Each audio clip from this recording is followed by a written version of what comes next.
For 30 long years, a city held its breath.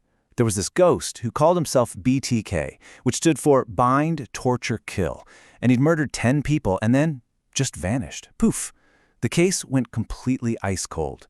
And then he made a mistake, a huge one.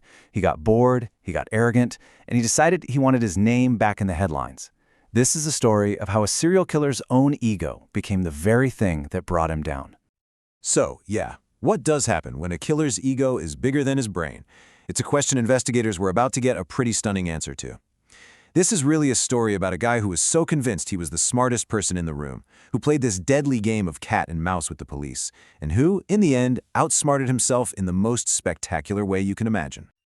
Okay, so let's set the scene. It's 2004. The BTK case is this dark, scary chapter in the history of Wichita, Kansas, but it's a closed one. I mean, most of the authorities figured the killer was probably dead or maybe locked up for some other crime. The fear that once gripped the city had pretty much faded. 30 years. Think about that. An entire generation had grown up since the last confirmed BTK murder. Local news stations were even starting to run these retrospective stories about the case, basically writing the killer's obituary. And, well, it turns out there's nothing a narcissist with a God complex hates more than being forgotten. And that's what it all boiled down to. He just wanted attention. This need for recognition is actually a classic trait for some serial offenders who go quiet for a while. Their ego just can't stand the silence. So hearing that he was being written off as irrelevant, he decided it was time to restart the game. He started sending this series of 11 bizarre communications to the media and the police, dragging an entire city right back in his terrifying world. And we're not talking about a simple letter saying, "Hey, I'm back." Oh no. What came next was this relentless campaign of psychological terror. He started leaving this trail of the most bizarre and twisted clues imaginable, and every single one was designed to taunt the investigators and prove that he was still in control. The frequency of it all was just staggering. From March to December of 2004, it was this constant, almost monthly barrage of messages.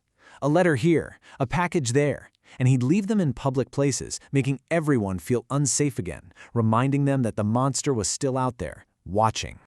And the stuff inside these packages was truly disturbing. He wasn't just sending notes. He sent word puzzles, he sent these graphic sketches of his own murders, and he even sent a doll, bound with a bag over its head, just like his victims.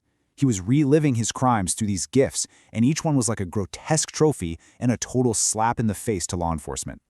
So get this. He even left a cereal box in the back of some random person's pickup truck at a Home Depot. The owner of the truck had no idea what it was, so he just tossed it. But then BTK, in a later message, actually asked the police if they got his package. That led them to go find it. And more importantly, it led them to get the store's surveillance footage. For the first time, police had a real, tangible lead. The person who dropped off the box was driving a black Jeep Cherokee. Okay, so this right here, this is the turning point of the whole investigation. The police had a vehicle, but they still had no suspect. The killer, though, was getting more and more confident, more arrogant. He really believed he was untouchable. And that's when he decided to ask the police a simple little technical question. I mean, can you believe the nerve? He actually asked them. In one of his anonymous messages, he posed this exact question to the police. He wanted to know if he could send them a floppy disk without them being able to trace it. It was just this colossal, almost unbelievable mistake based on his complete ignorance of how technology works. You can just imagine the scene at the police station, right? This was the moment investigators had been waiting for. They saw their opening. The cat had literally just walked right up to the mouse and asked for directions to the trap. The police knew they had to play this absolutely perfectly. And the response was brilliant because it was so simple. They took out an ad in the local newspaper, and they gave him a one-word answer: no. They told him it was safe. They said they couldn't trace a floppy disk. They set the bait, and the killer, completely blinded by his own ego, swallowed it whole. And wouldn't you know it, a short time later, a purple Memorex floppy disk arrived at a local TV station. He thought he was being so clever, sending his taunts in this new, high-tech format. What he didn't realize was that he had just mailed the police the exact key they needed to unlock his identity. So the forensics team gets to work, and what they find is basically a digital ghost. See, even though he deleted the file, the disk's metadata, that's the hidden information that tracks a document's history, it was still there. So, step by step, they uncovered the clues.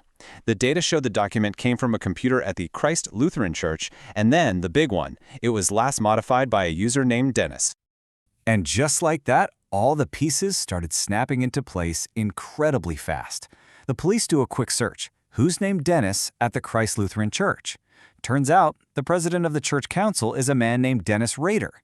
And when they do a quick drive-by of his house, what do you think they find parked outside?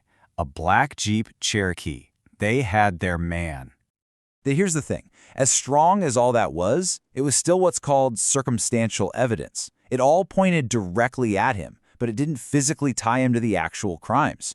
To make an airtight case and guarantee a conviction, they needed one more thing, his DNA. And they had to get it without tipping him off. And this is where a really powerful forensic tool called familial DNA comes into play. The strategy is actually pretty simple. If you can't get the suspect's DNA directly, you can get it from a close blood relative, like a child or a parent, and use that to establish a definitive link. So investigators made this incredibly bold move. They found out that Dennis Rader's daughter had recently had a pap smear done at a university medical clinic. They got a warrant for that sample from her medical records. She had absolutely no idea she was about to help catch one of America's most notorious serial killers. The lab results came back, and it was a direct hit. Her DNA was a familial match to DNA that had been found underneath the fingernails of Vicki Wegerle, a victim from all the way back in 1986. That's the very same murder he had bragged about in his first letter in 2004. You see, Vicki had fought back, and in doing so, she had carried the evidence that would finally identify her killer almost 2 decades later.